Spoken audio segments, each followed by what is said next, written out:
लोकसभा में राहुल गांधी ने मोदी सरकार को खूब कोसा। उन्होंने यहां तक कहा कि मोदी सरकार देश का अंगूठा काट रही है। इस पर अनुराग ठाकुर को भयंकर गुस्सा आया। उन्होंने करारा पलटवार करते हुए कहा कि कांग्रेस के राज में तो सिखों के गले काटे गए हैं। देखें ये रिपोर्ट। जैसे द्रोणाचार्य जी ने एकलव्य का अंगूठा काटा, वैसे ही आप पूरे देश का अंगूठा काटने में लगे हुए हो। आप जैसे ही एकलव्य का, जैसे द्रोणाचार्य जी ने एकलव्य का अंगूठा काटा, सर ये अंगूठा काटने की बात करते हैं, इनके राज में सिखों के गले काटे गए। जैसे द्रोणाचार्य जी ने एकलव्य का अंगूठा काटा, वैसे ही आप पूरे देश का अंगूठा काटने में लगे हुए हो। आप जैसे ही एकलव्य का, जैसे द्रोणाचार्य जी ने एकलव्य का अंगूठा काटा, वैसे ही आप हिंदुस्तान के युवाओं का, जैसे ही एकलव्य ने,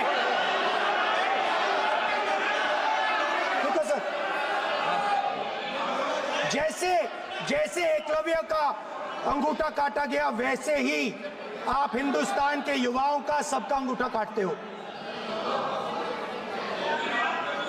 जब आप अदानी जी को धारावी देते हो, तो आप धारावी के जो एंटरप्रेन्योर्स हैं, जो स्मॉल एंड मीडियम बिजनेसेस हैं, उनका आप अंगूठा काटते हो। हिंदुस्तान के सारे जो फेयर प्ले बिजनेसेस हैं, जो ईमानदारी से काम करते हैं, आप उन सब का अंगूठा काटते हो जब आप अदानी की मदद करते हो। कॉन्स्टिट्यूशन में लैटरल एंट्री कर आप हिंदुस्तान के युवाओं का, पिछड़ों का, गरीबों का अंगूठा काटते हो।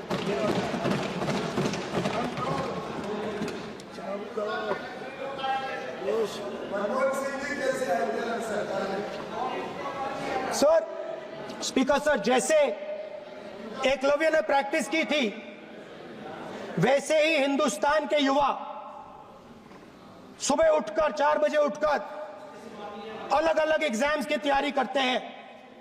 आपने देखा होगा, पहले हजारों युवा सुबह उठकर रनिंग करते थे, वेट ट्रेनिंग करते थे आर्मी में जाने के लिए। जब आपने अग्निवीर लागू किया, तो आपने उन युवाओं की उंगली काटी। आप खुद ही क्यों खड़े हो रहे हो?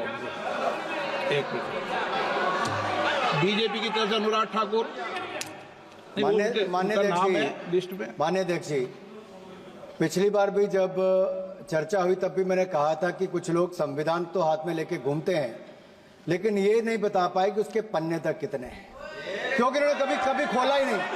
आज मैं क्योंकि ये संविधान जो राहुल जी सब तरफ दिखाते हैं सर, शायद उन्होंने इसके 2 पन्ने भी खोलकर नहीं देखे। अगर आप इसका प्रीफेस देखेंगे, प्रीफेस किसने लिखा है सर? सुप्रीम कोर्ट के वरिष्ठ अधिवक्ता गोपाल शंकर नारायण जी, उन्होंने लिखते हैं, our constitution was crafted by the finest and most emancipated minds of the time and thankfully not directed by the confused Nehruvian social policy that guided success governments। वो इनकी नेहरू जी की विचारधारा पर सवाल खड़ा करते हैं। और उन्होंने लिखा है कि giants like B.R. Ambedkar, B.N. Rao, Sardar Patel, K.M. Munshi Alladi debate provisions to protect the basic freedom. उन्होंने श्रेय दिया है तो अम्बेडकर जी को, सरदार पटेल और आगे। सर, इसके अगले पन्ने पे क्या लिखते हैं गोपाल शंकर नारायण, और ये इन्हीं का ही है सर, मैं इन्हीं की पढ़ रहा हूं जो इन्होंने हाउस में दिखाया। इसमें लिखा है, were it not for the strength of the document, Indira Gandhi would have been compelled to end the darkest episode in independent India by ending the emergency. यानी कि संविधान की ताकत थी, जिन्होंने इंदिरा गांधी जी की इमरजेंसी को खत्म किया था, तो इस संविधान की ताकत थी। और ये आपके इसके अंदर लिखा है, राहुल जी जो आप लेकर घूमते हो, कभी खोल के पढ़ो तो सही, कभी पढ़ा भी नहीं आपने। और इसमें आगे लिखा है सर, आप चेयर को बोलो, अधिकार दिया है, चेयर को बोलो, माननीय सदस्य चेयर को। जी इधर नहीं डाल। अध्यक्ष जी, ये जो राहुल जी कॉपी लेकर घूमते इसी पे लिखा है कि इंदिरा गांधी जी की यातनाएं और इमरजेंसी को खत्म किया, तो बाबा साहब अम्बेडकर के संविधान ने गरीब से गरीब व्यक्ति को उसका नाम दिया। सर आप इसके प्रीफेस पे जाइए। सर आप इसके प्रीफेस के बाद फॉरवर्ड जो लिखा सर, ये भी सुप्रीम कोर्ट के बहुत बड़े वकील है, उन्होंने क्या लिखते हैं सर कि जब संविधान बना उसके बाद सर देश आजाद होने के बाद पहले दिन से ही लेजिस्लेटिव और हमारी ब्यूरोक्रेसी सर हमारी दोनों ने ही जुडिशरी के साथ सींग फंसा के रखे, जुडिशरी को नीचे दिखाने की बात की। सर ये मैं नहीं कह रहा, ये वही किताब कह रही है जो राहुल गांधी हाथ में लेकर घूम रहे हैं। सर मैं पढ़ के सुनाता हूँ। From the earliest years itself the legislative wing and the executive wing of the state on the one hand confronted the judicial wing on the other with the accusation that they had vastly approached upon the powers not given to them but given to the executive. The then law minister on 28th October 1976 issued a strident warning to the judges of the Supreme Court and I quote, sir मैं quote कर रहा हूँ, an atmosphere of the confrontation was thought to be created by those whose duty it was to see that they did not encroach upon the field which did not legitimately belong to them.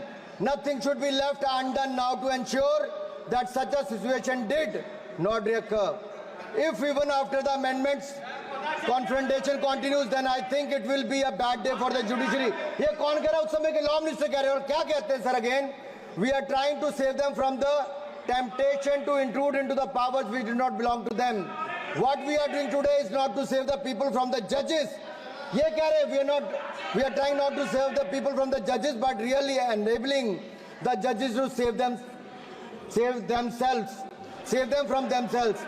This was said during the emergency which hit the nation like tsunami and brought about the realization and the constitution could not be subverted. Sir, अगर ये संविधान जो बाबा साहब अम्बेडकर ने दिया उसी ने देश को बचाया। राहुल जी कभी इसको पढ़कर देखिए, गांधी परिवार और कांग्रेस पार्टी का पूरा कारनामे इसके अंदर लिखेंगे, कैसे आपने धज्जियां उड़ाई। एक तो एक दूसरा ये जो कहते हैं बीजेपी के लोगों को सर ये मनगढ़ंत आरोप, सर ये अंगूठा काटने की बात करते हैं। इनके राज में सिखों के गले काटे गए, सिखों के कत्लेआम किया गया, सिखों के बाद दंगे सबसे ज्यादा हुए तो कांग्रेस के समय हुए। और आपको देश से माफी मांगनी है, अगर आज भी नहीं मांगेंगे तो संविधान जितना मर्जी जेब में डालिए। आप संविधान को जेब में लेकर घूमते सर, इन्होंने संविधान को तार-तार करने का काम किया है। इनको देश से माफी मांगनी चाहिए। मुझे आपका संरक्षण इसलिए चाहिए था कि झूठे आरोप लगाने बंद करे। ये संविधान की रक्षा आपने कभी नहीं की। इमरजेंसी जैसा कालखंड आया और संविधान को बार बार तार किया, संशोधन किया, तो आपने और आपकी पार्टी ने किया। धन्यवाद सर। श्रीकांत शिंदे। धन्यवाद अध्यक्ष जी।